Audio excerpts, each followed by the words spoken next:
wants his wayward children to come and say, Dad, I love you. He's not asking them to do very specific things. Just give me your heart so I can bless you.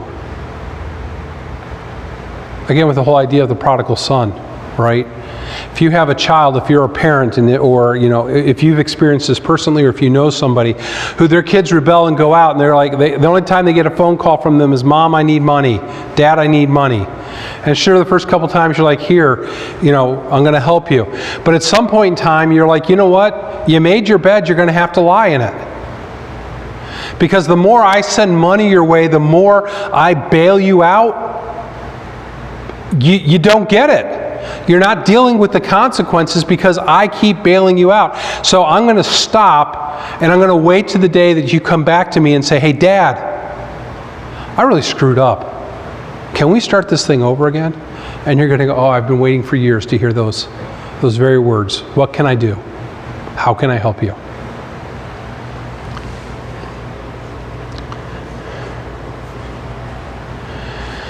But we can't turn our hearts, right? We just physically can't do it. I'm the song, we sung that today, prone to wander, Lord, I feel it. Just daily we have this desire. I don't know about you, but how many times I've gotten done just reading scripture and praying, and I literally get up and 5 minutes later it's like, oh, yep, never mind, I'm going to go do what I want to do. Right? Does that surprise God? No. Is God telling these people to walk the line? He's like, no, just give me your heart.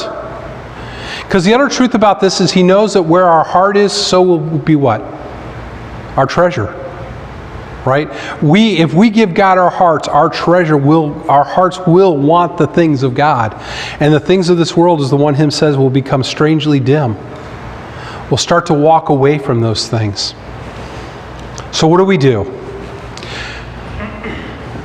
Verse 11, for this commandment that I have commanded you today is not too hard for you.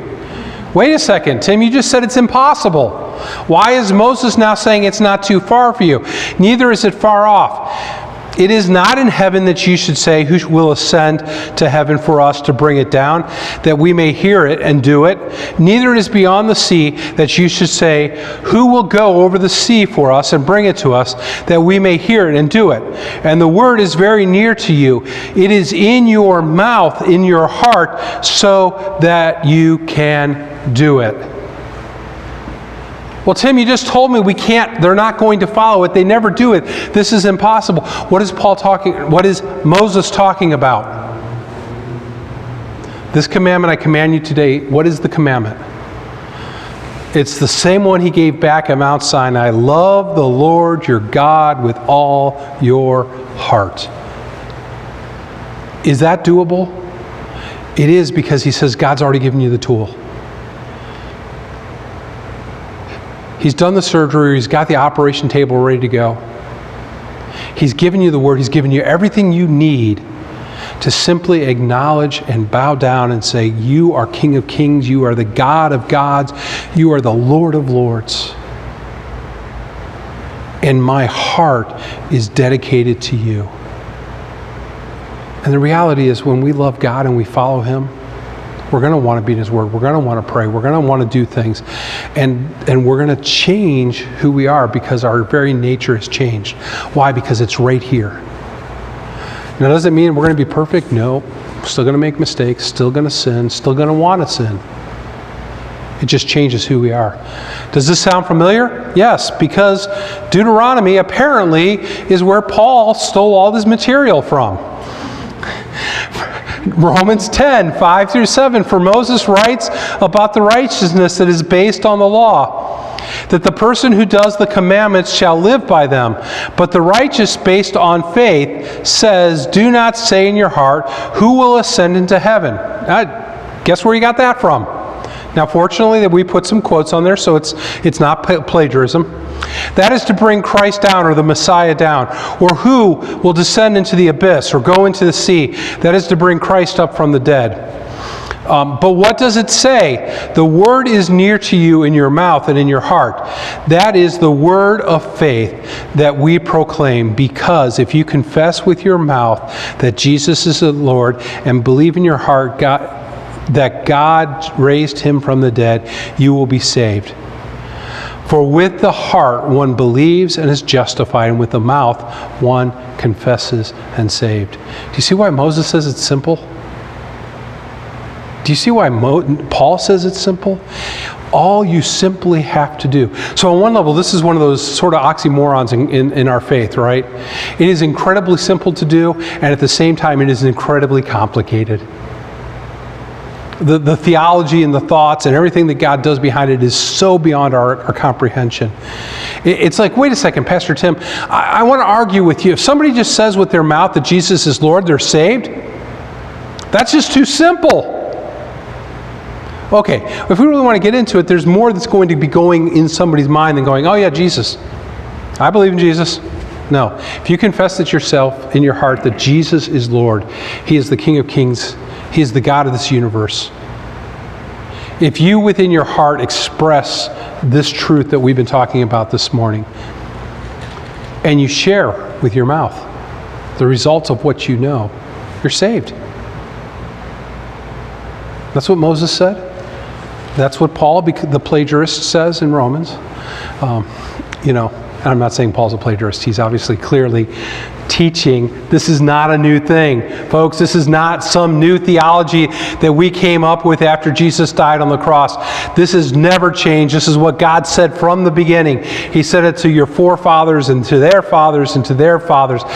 Faith comes by believing in God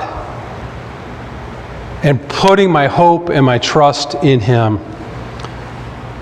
See, and then so he gets into this famous passage then. See, I have set before you today life and good, death and evil. If you obey the commandments of the Lord your God that I have commanded you today, by loving the Lord your God and by walking in his ways and by keeping his commandments and his statutes and his rules, and you shall live and multiply, the Lord your God will bless you in the land that you are entering and taking possession of. But if the hearts turn away, and this is what I want you to catch, but if your heart turns away, not if you follow the rules. I don't go shopping on Sunday because that's the rule. I read my Bible so many chapters a night because that's the rule. No, this is all a heart issue. Old Testament's not any different than the New Testament. The New Testament is just a continuing revelation of who Christ is.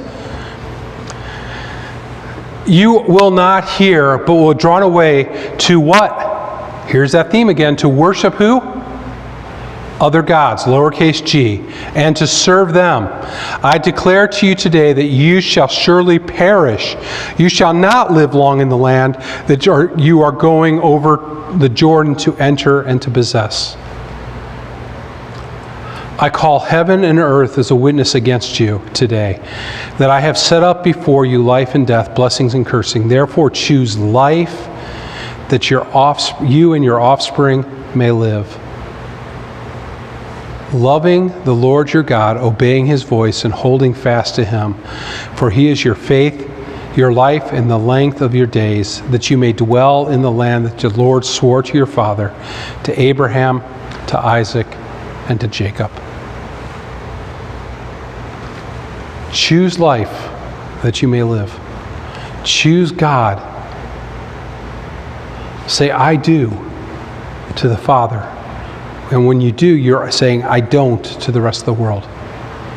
And here's the incredible thing. We fall, we fail. We're unfaithful, and yet God says, as long as your heart's there, I'm going to keep calling you back. But when you reject me for the things of this world and for the gods of this age, there's nothing I can do with you because you're not loyal to me. You don't love me. You know, if a tornado were to be coming at this very moment, and we were all outside and we saw it coming, I guarantee each and every one of us, if we all had kids with us at that time, who are we going to gather first? our children. Mary Sue, I'm sorry, but I'm not coming after you first. I love you dearly, but you know who I'm going to make sure is safe first? My wife and my kids, because they're part of my family. Then, if I have the ability, I will reach out to try to save others. Choose life, because if we reject God, He's just going to sit back and He's going to let us reject Him. He's going to let us have that choice and that freedom. But He's not going to bring blessings in our life. He's not going to bring salvation. And He's going to wait for us to turn our hearts, because He's already called us. He's already set out to you, even just by the very fact today you have heard this word. You have been called to worship Him. With that, let's close this morning. We don't normally close in singing. I told Shelby last week we were going to close with this hymn, and we didn't. So this week we're going to close with the hymn.